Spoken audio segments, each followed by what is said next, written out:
Statement का मतलब ये है, अगर आपका कोई सॉल्ट लिया आपने और उस सॉल्ट के अंदर जो एसिड है वो भी स्ट्रोंग है और जो बेस है वो भी स्ट्रोंग है, तो सॉल्यूशन कैसा होगा? न्यूट्रल। ठीक है। और वीक एसिड और वीक बेस, मतलब अगर आपने जो सॉल्ट लिया है उसके अंदर एसिड जो है वो भी वीक है और जो बेस लिया है वो भी वीक है, तो कैसा सॉल्यूशन होगा? वो न्यूट्रल होगा। उसकी कैसी नेचर होगी? न्यूट्रल होगा। उसका पीएच 7 ही रहेगा। ओके। सेकेंड कंडीशन क्या है आपकी इसकी? The salts of strong acid and weak base. क्या है? स्ट्रॉन्ग एसिड है और वीक बेस है, तो कैसी नेचर होगी? एसिडिक नेचर होगी। अब ये तो सिंपल सी बात है, आपको कॉन्सेप्ट को लर्न करने की भी जरूरत नहीं है। जब एसिड के अंदर ताकत ज्यादा है, जो सोल्ट है उसके अंदर किस चीज की ताकत ज्यादा है? किसकी पावर ज्यादा है? एसिड की। तो कैसी नेचर हो जाएगी? एसिडिक नेचर हो जाएगी। अब क्या है? The salts of strong base, अगर जो सॉल्ट है उसके अंदर बेस स्ट्रॉन्ग है एंड वीक एसिड है, तो कैसी नेचर होगी? Basic nature. बेसिक बोल सकते हैं या एल्कलाइन बोल सकते हैं, बात एक ही है। ओके। And alkaline nature. किस तरीके से हमने लिखा अब इसको? जैसे आप एक अपने कॉन्सेप्ट को कैसे समझ सकते हैं? सपोज आपके घर में मम्मी, हमारे एक फैमिली में मम्मी पापा 2 बच्चे रहते हैं, कॉमन सी फैमिली। अब उस फैमिली में पावर किसकी चलती है?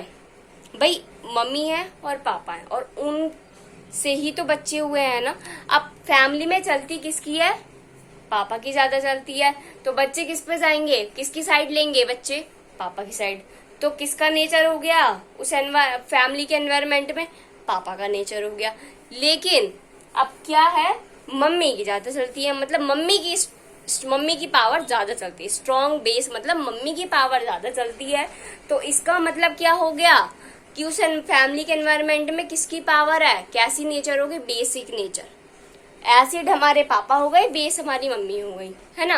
अब अगर पावर जो बेसिक स्ट्रॉन्ग कौन है, ताकतवर कौन है? पापा ताकतवर है, तो किसकी चलेगी? भाई पापा की। क्योंकि अगर कभी मम्मी पापा की लड़ाई हो गई, पापा तो ताकतवर है, तो पापा तो मम्मी को हरा देंगे, तो हमें किसकी साइड रहना चाहिए? पापा की साइड। ताकि हम बच्चों को तो खाने पीने के लिए चाहिए, है ना, ताकि हमें खाने पीने के लिए मिल जाए। लेकिन अगर भाई मम्मी पावरफुल है, पापा हल्के फुल्के हैं, तो अगर कभी लड़ाई होगी और मम्मी जीत गई, तो हमें अगर हम मम्मी की साइड रहेंगे तो हमें खाने पीने के लिए बढ़िया फर्स्ट क्लास मिल जाएगा ना। तो यहाँ पे क्या हो गया? मम्मी की पावर ज्यादा हो गई, है ना। तो वही सेकंड और थर्ड पॉइंट, ये चीज तो मैंने आपको एक्सप्लेन करने के लिए दी है। कभी मम्मी और पापा की साइड लेने लग जाओ, ठीक है, कि हमारे घर में हमारे पापा की चलती है, हम पापा का ही साथ देंगे, मम्मी का साथ नहीं देंगे, ऐसा कुछ नहीं करना। मम्मी पापा दोनों इक्वल वैल्यूज में रहते हैं, है ना, दोनों हमारे लिए इक्वल ही सोचते हैं। ओके। बस एक सोचता है कि मेरा बेटा मेहनत करके, पापा सोचते हैं हमारे बच्चे मेहनत करके अच्छे मुकाम पर पहुंच जाए। मम्मी सोचती है हमारे बच्चों को ज्यादा मेहनत ना करनी पड़े, वो इजीली सक्सेस हो जाए। लेकिन दोनों सोचते हैं हमारी सक्सेस के बारे में, ये है ना। तो वैल्यू दोनों की इक्वल है। अब वही कॉन्सेप्ट सेकंड और थर्ड टॉपिक कह रहा है कि अगर स्ट्रॉन्ग एसिड है किसी सॉल्ट में और बेस वीक है, तो कैसी नेचर हो जाएगी? एसिडिक नेचर हो जाएगी। थर्ड कॉन्सेप्ट क्या कह रहा है? अगर स्ट्रॉन्ग बेस है और वीक एसिड है, तो कैसी नेचर हो जाएगी उसकी?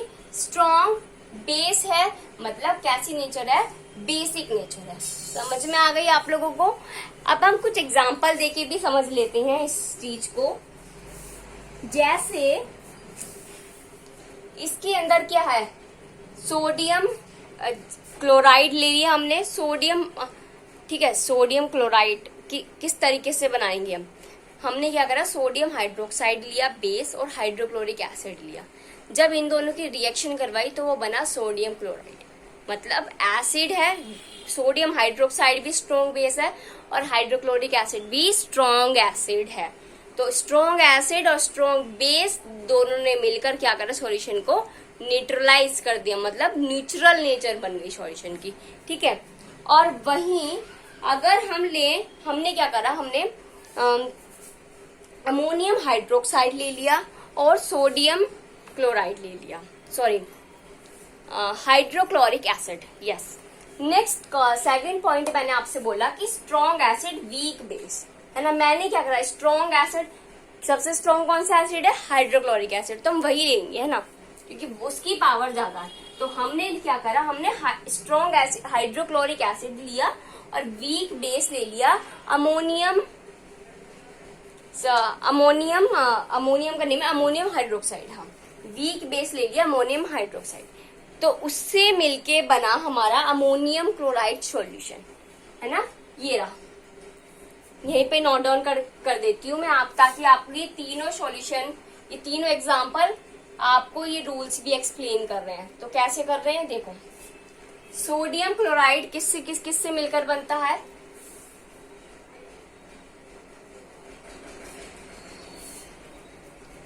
हाँ जी, HCl प्लस और है NaOH।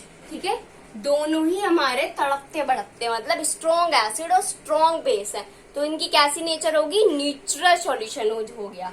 ठीक है, अब सेकेंड पॉइंट हमने लिखा स्ट्रॉन्ग एसिड, मतलब अगर HCl की रिएक्शन मैं करा दूं NH4OH के साथ, NH4OH क्या, अमोनियम क्लोराइड के साथ, तो वो बना देगा अमोनियम हाइड्रोक्साइड। ठीक है, अब ये जो अमोनियम हाइड्रोक्साइड है, आप लोगों को पता है, आप लोग पहले वीडियो को देख चुके हैं मेरी, तो उसमें मैंने आपको बताया था कि जो अमोनियम हाइड्रोक्साइड है ये वीक बेस है और जो हाइड्रोक्लोरिक एसिड है ये स्ट्रॉन्ग एसिड होता है।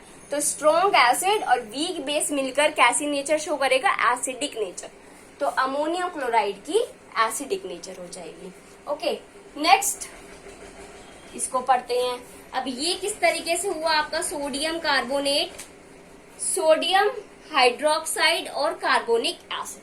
अब जो सोडियम हाइड्रोक्साइड है आपको पता है कैसा है, ये स्ट्रॉन्ग बेस है। ठीक है, कैसा है, स्ट्रॉन्ग बेस। जो आपका सोडियम हाइड्रोक्साइड है ये स्ट्रॉन्ग बेस है और आपका carbonic acid H2CO3, carbonic acid आपका कैसा है, वीक एसिड। तो ये कैसी नेचर शो करेगा इसका सॉल्यूशन, बेसिक नेचर, और क्या बना, सोडियम कार्बोनेट सॉल्यूशन। ठीक है, तो जब आप हाइड्रोक्लोरिक एसिड और सोडियम हाइड्रोक्साइड को मिलाएंगे तो आपका मिलेगा सोडियम क्लोराइड सॉल्यूशन, जिसकी पीएच वैल्यू 7 होगी और नेचर नेचुरल होगी। और जब आप हाइड्रोक्लोरिक एसिड की रिएक्शन अमोनियम हाइड्रोक्साइड के साथ कराएंगे तो आपको मिलेगा अमोनियम क्लोराइड सॉल्यूशन, जिसकी पीएच वैल्यू 6 होगी और नेचर होगी एसिडिक। नेक्स्ट, जब आप सोडियम हाइड्रोक्साइड की रिएक्शन कार्बोनिक एसिड के साथ कराएंगे तो आपको मिलेगा सोडियम कार्बोनेट सॉल्यूशन, जिसकी पीएच वैल्यू 9 होती है और वो नेचर में होता है बेसिक। समझ में आ गया आप लोगों को?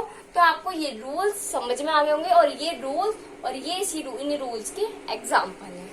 ओके क्लास, अब आपका जो कॉमन सोल्ट होता है वो है, मैंने अभी आपको बताया था, एक बार और बता रही हूँ, कॉमन सोल्ट जो सबसे कॉमन है वो होता है सोडियम क्लोराइड।